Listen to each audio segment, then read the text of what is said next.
Seperti pada video saya sebelumnya, bahwa sebelum kita mempelajari nilai mutlak, ada beberapa materi yang harus kalian kuasai terlebih dahulu. Yang pertama, harus bisa menyelesaikan persamaan linear satu variabel, dan yang kedua, kalian juga harus bisa menyelesaikan pertidaksamaan linear satu variabel. Nah, bedanya apa dengan persamaan? Ya, kalau pertidaksamaan berarti nanti akan ada tanda pertidaksamaan. Tanda pertidaksamaan kan ada lebih besar, lebih kecil, dan sebagainya. Nah, dalam pertidaksamaan linear satu variabel ini, yang akan kita bahas adalah pertidaksamaan yang terdiri dari dua buah ruas dan pertidaksamaan yang terdiri dari tiga buah ruas. Contoh pertidaksamaan linear satu variabel yang terdiri dari dua buah ruas adalah seperti ini. Nah, ini kan, ini ada tanda pertidaksamaan. Nah, ruasnya seperti persamaan ya, tetap patokannya adalah tanda pertidaksamaan. Jadi yang berada di sebelah kiri tanda pertidaksamaan disebut ruas kiri, sedangkan yang berada di sebelah kanan tanda pertidaksamaan disebut ruas kanan. Sedangkan pertidaksamaan linear satu variabel yang terdiri dari tiga ruas, maka akan ada dua buah tanda pertidaksamaan. Yang mana nanti yang terletak di antara dua buah tanda pertidaksamaan ini disebut ruas tengah. Kalau yang lainnya tetap ya, yang sebelah kiri ini ruas kiri, dan yang sebelah kanan ini adalah ruas kanan. Jadi saya ulangi lagi ya, kenapa ini disebut pertidaksamaan? Ya karena ada tanda pertidaksamaan. Tanda pertidaksamaan itu ya meliputi lebih besar, itu tandanya seperti ini ya. Lebih besar sama dengan, tandanya seperti yang tadi, cuman ada garis bawahnya. Lebih kecil, itu tandanya seperti ini. Ada juga lebih kecil sama dengan, itu tandanya seperti yang tadi, cuman ada garis bawahnya. Biasanya, itu kalian kebalik antara tanda pertidaksamaan yang lebih besar sama yang lebih kecil. Nah, untuk membedakannya, caranya seperti ini. Sama-sama kita kasih garis vertikal atau garis tegak di sebelah kiri tanda pertidaksamaan. Seperti ini. Kalau sudah seperti ini kan akan terlihat. Yang ini akan menjadi seperti huruf apa? B ya. Maka ini artinya adalah besar. Jadi kalau ada tanda seperti ini artinya adalah tanda lebih besar. Sedangkan yang bawah, ini kan akan seperti huruf K, yang artinya adalah kecil. Maka kalau ada tanda pertidaksamaan seperti ini ya, itu artinya adalah lebih kecil. Nah, kalau kalian disuruh untuk menyelesaikan pertidaksamaan linear satu variabel, itu sama saja kalian disuruh mencari nilai variabelnya. Misalkan nanti variabelnya X, berarti kalian disuruh mencari X-nya. Cara mencarinya bagaimana? Untuk pertidaksamaan linear satu variabel yang terdiri dari dua ruas, itu caranya hampir sama dengan ketika kita menyelesaikan persamaan linear satu variabel ya. Yang pertama, pengelompokan. Misalkan tanda pertidaksamaannya itu di sebelah sini, maka kalian harus mengelompokkan yang bervariabel itu di ruas kiri, sedangkan yang tidak bervariabel itu kalian letakkan atau kumpulkan di ruas kanan. Jadi kalau ada yang belum pada tempatnya, itu kalian harus tetap pindah ruaskan. Tentunya ketika pindah ruas, itu tanda bilangannya harus dilawankan. Yang positif jadi negatif, yang negatif jadi positif. Kemudian setelah kalian melakukan pengelompokan, langkah yang kedua adalah penyederhanaan ruas kiri dan ruas kanan. Jadi yang ruas kiri kalian hitung, yang ruas kanan juga kalian hitung. Kemudian langkah yang ketiga, pemindahan koefisien. Ingat, koefisien itu adalah angka di depan variabel. Jadi ketika kalian melakukan langkah pertama dan langkah kedua, tapi ternyata variabelnya itu masih punya koefisien, maka koefisien tersebut harus pindah ruas. Kalau yang pindah ruas itu hanya koefisiennya, itu berarti pindahnya turun ke bawah ya, menjadi bagi. Misal, seperti ini. Ini kan variabelnya masih punya koefisien, yaitu angka 2. Maka koefisiennya ini harus kita pindah ruaskan ke bawah. Kenapa pindahnya ke bawah? Ya karena kan 2X itu aslinya adalah 2 kali X. Berarti kan 2 ini sebagai pengali variabel X. Nah, kalau yang pindah ruas itu adalah pengali, maka akan menjadi pembagi. Untuk pertidaksamaan, ini ada catatan tambahan ya. Untuk langkah yang ketiga ini, Jadi kalau koefisien yang pindah ruas itu adalah angka negatif, misalkan ini ya, kan koefisien yang akan kita pindah ruaskan itu adalah angka negatif. Maka ketika kita pindah ruas, itu tanda pertidaksamaannya dibalik. Yang tadinya lebih besar, kita balik menjadi lebih kecil. Begitu juga sebaliknya. Kalau tanda yang sebelah sini lebih kecil, maka harus kita balik menjadi lebih besar. Ya, kita langsung ke contoh soal, selesaikan pertidaksamaan linier berikut ini. Kalau disuruh untuk menyelesaikan pertidaksamaan, itu artinya kalian disuruh mencari nilai variabelnya. Karena di sini variabelnya X, berarti kalian disuruh mencari X. X-nya ini harus angka berapa, supaya nanti hasil yang ruas kiri itu lebih besar dari hasil yang ruas kanan. Caranya hampir sama ketika kita mengerjakan persamaan linier satu variabel ya. Yang pertama, kita kelompokkan. Karena di sini ada yang bervariabel, ada yang tidak bervariabel. Nanti, yang bervariabel kita kelompokkan di ruas kiri, dan yang tidak bervariabel kita kelompokkan di ruas kanan. Nah, di sini berarti yang pindah yang mana? Min 9 dan 3X. Karena min 9-nya ini harusnya kita kumpulkan di ruas kanan, karena tidak bervariabel, sedangkan 3X ini harusnya kita kumpulkan di ruas kiri karena bervariabel. Kita pindahkan saja. Nah, seperti ini ya. Negatif 9 pindah ruas jadi positif 9. 3X pindah ruas menjadi negatif 3X. Setelah kita kelompokkan, kemudian kita sederhanakan. Kita hitung saja. Yang ruas kiri hasilnya adalah 2X, sedangkan yang ruas kanan hasilnya 16. Nah, karena di sini variabelnya masih punya koefisien, yaitu angka 2, maka koefisiennya itu harus kita pindah ruaskan ke ruas kanan. Jadi kalau hanya koefisiennya saja yang pindah ruas, maka pindahnya ke bawah ya, menjadi bagi. Dan angkanya tetap. Misalkan di sini 2, ini tetap 2. Hasilnya berapa? Ya, X lebih besar 8. Artinya, ternyata X-nya itu harus angka yang lebih besar dari 8, supaya nanti hasil yang ruas kiri lebih besar dari hasil yang ruas kanan. Berarti angka-angka yang lebih besar dari 8 itu angka berapa saja? Ya ada 9, 10, 11, 12, 13, dan seterusnya. Kalau tidak percaya, kalian boleh buktikan. Dengan cara kalian ganti X-nya dengan angka-angka yang lebih besar dari 8. Misal X-nya itu 9. 9 kan juga lebih besar dari 8. Coba kita masukkan ke sini. 9 kali 5 berapa? 45 dikurangi 9. 45 dikurangi 9 berapa? 36 ya. Sekarang yang ruas kanan. 3 kali 9 hasilnya 27. 27 ditambah 7 hasilnya 34. Berarti benar ya, hasil yang ruas kiri akan lebih besar dari hasil yang ruas kanan. Kalian boleh uji coba angka berapapun, yang penting lebih besar dari 8. Pasti nanti hasilnya yang ruas kiri akan lebih besar dari hasil yang ruas kanan. Jadi sudah ketemu ya, X-nya itu lebih besar dari 8. Yuk kita ke contoh soal yang berikutnya. Selesaikan pertidaksamaan linier berikut ini. Berarti ini kita disuruh mencari X-nya. X-nya itu harus berapa supaya nanti hasil yang ruas kiri itu lebih besar atau boleh sama dengan hasil yang ruas kanan. Kita tulis saja di sini. Caranya seperti tadi ya. Yang pertama adalah pengelompokan. Berarti ini yang pindah ruas yang mana? Ya, plus 4 dan 3X. Kita pindah ruaskan. Plus 4 jadinya min 4. 3X pindah ruas jadinya min 3X.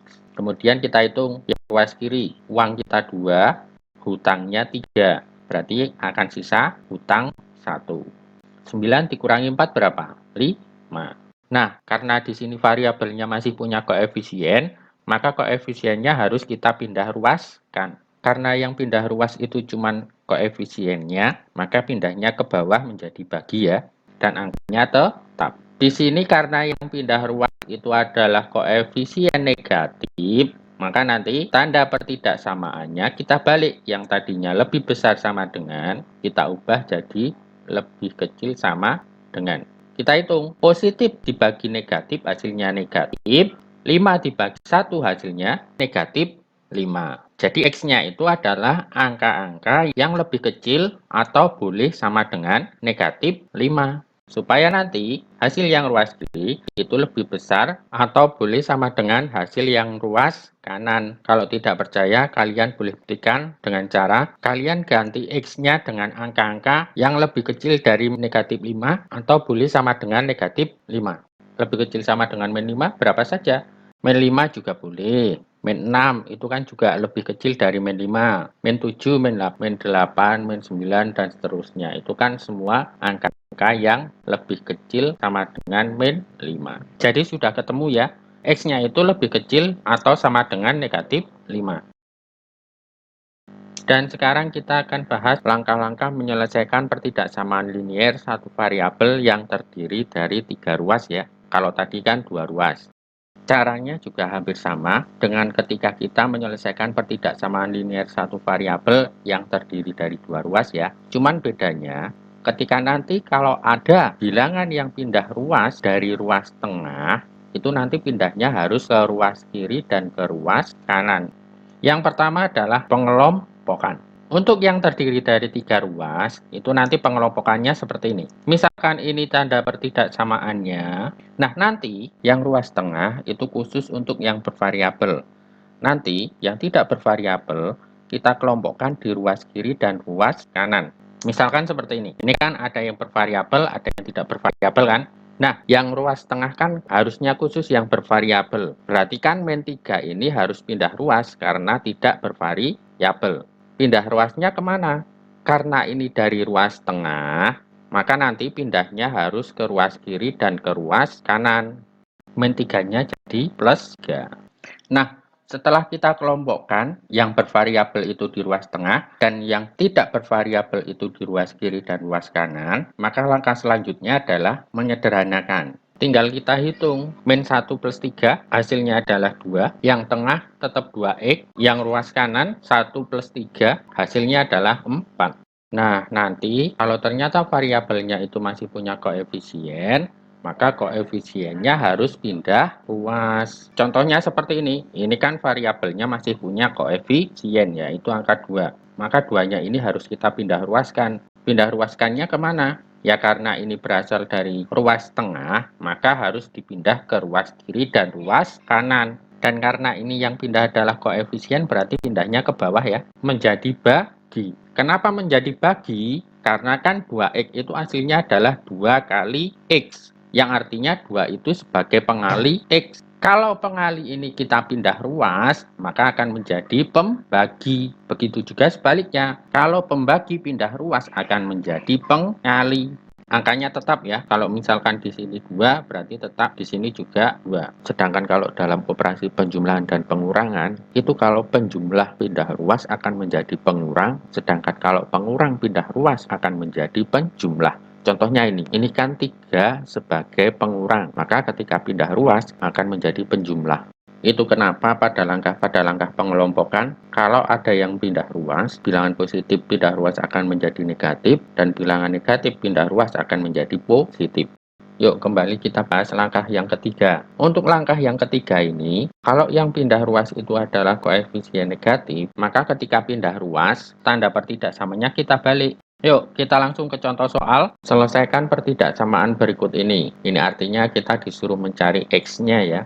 X-nya itu harus angka berapa, supaya nanti hasil yang ruas tengah itu antara min 3 sampai 6. Yuk kita kerjakan. Langkah yang pertama adalah pengelompokan. Jadi nanti penempatannya seperti ini ya. Yang ruas tengah ini khusus untuk yang bervariabel. Berarti yang pindah yang mana? Plus 4 ya. Pindahnya kemana? Ya karena ini pindahnya dari ruas tengah, berarti harus dipindah ke ruas kiri dan ruas kanan. Kalau sudah kita kelompokkan seperti ini, yang bervariabel di tengah dan yang tidak bervariabel di ruas kiri dan ruas kanan, kemudian kita hitung. Yang ruas kiri ini hasilnya berapa? Min 3, min 4. Total utangnya adalah 7. Yang ruas tengah sudah tidak bisa dihitung ya, berarti tetap yang ruas kanan 6 dikurangi 4 hasilnya 2. Nah, ternyata variabelnya masih punya koefisien. Berarti koefisiennya harus kita pindah ruas. Pindahnya kemana? Ya karena ini pindahnya dari ruas tengah, maka harus kita pindah ke ruas kiri dan ruas kanan. Karena ini yang pindah adalah koefisiennya saja, maka pindahnya ke bawah menjadi bagi ya. Angkanya tetap ya, ini min 2, ke sini juga tetap min 2. Karena ini yang pindah ruas adalah koefisien negatif, maka nanti tanda pertidaksamaannya harus dibalik. Yang tadinya lebih kecil menjadi lebih besar. Dua-duanya dibalik. Kita hitung hasilnya berapa? Ini negatifnya kita coret ya. Berarti tinggal 7/2. Karena 7 dibagi 2 itu hasilnya koma, maka tetap 7/2 saja nggak apa-apa. Yang tengah X, yang sini, ini kan positif dibagi negatif hasilnya negatif. 2 dibagi 2 hasilnya 1. Oh, berarti negatif 1. Nah, sudah ketemu. Ternyata X-nya itu harus angka antara 7/2 sampai dengan min 1, supaya hasil yang ruas tengah itu antara min 3 sampai 6. Nah, ini kalau kita gambar di garis bilangan akan menjadi seperti ini. Misalkan ini garis bilangan, yang namanya garis bilangan semakin ke kiri kan semakin lebih kecil, semakin ke kanan semakin lebih besar. Contohnya ini 2 dan 4. 2 kan berada di sebelah kirinya 4, berarti 2 lebih kecil dari 4. Kita kembali lagi ke sini. Karena 7/2 itu lebih besar dari min 1, berarti kalau kita gambarkan di garis bilangan kan, misalkan di sini min 1, 7/2-nya kan berada di sini. 7/2 itu kalau didesimalkan sama saja 3,5. Nah, X-nya itu antara 7/2 sampai min 1. Antara 7/2 sampai min 1. Atau penulisannya bisa dibalik. X-nya itu antara min 1 sampai 7/2. Sama saja ya. Kita tes. Ingat ya, kalau sebelah kanannya berarti lebih besar, kalau sebelah kirinya berarti lebih kecil. 7/2 lebih besar X. 7/2 lebih besar dari X. X-nya itu lebih besar dari min 1. Benar ya? X-nya itu lebih besar dari min 1. Ini juga sama saja. Min 1 akan lebih kecil dari X. Min 1-nya lebih kecil dari X. X-nya itu akan lebih kecil dari 7/2. Ya, X-nya itu lebih kecil dari 7/2. Jadi artinya sama saja. Kalian boleh mengerjakan sampai sini saja, atau kemudian mau diubah dibalik seperti ini juga boleh. Yang penting artinya tetap sama. Nah, kalau kalian tidak percaya, kalian boleh buktikan dengan cara mengganti X-nya ini dengan angka antara min 1 sampai 7/2. Pasti nanti hasilnya yang ruas tengah itu antara min 3 sampai 6. Angka antara min 1 sampai 7/2 itu berapa saja? Berarti bisa 0, bisa 1, bisa 2, bisa 3, bisa 1,5, dan lain sebagainya. Pokoknya antara min 1 sampai 7/2. Misalkan saja X-nya kita ganti 0. 0 itu kan juga termasuk angka antara min 1 sampai 7/2. Masukkan ke sini. Min 2 kali 0. Berarti 0 ya. Karena 0 dikalikan angka berapapun tetap hasilnya adalah 0. Ditambah 4. Hasilnya 4. Kita lihat, oh ternyata memang benar. Hasil yang ruas tengah itu antara min 3 sampai 6. 4 kan antara min 3 sampai 6. Berarti terbukti. Nah, kalau sudah, kalian kerjakan latihan 2. Selamat mengerjakan.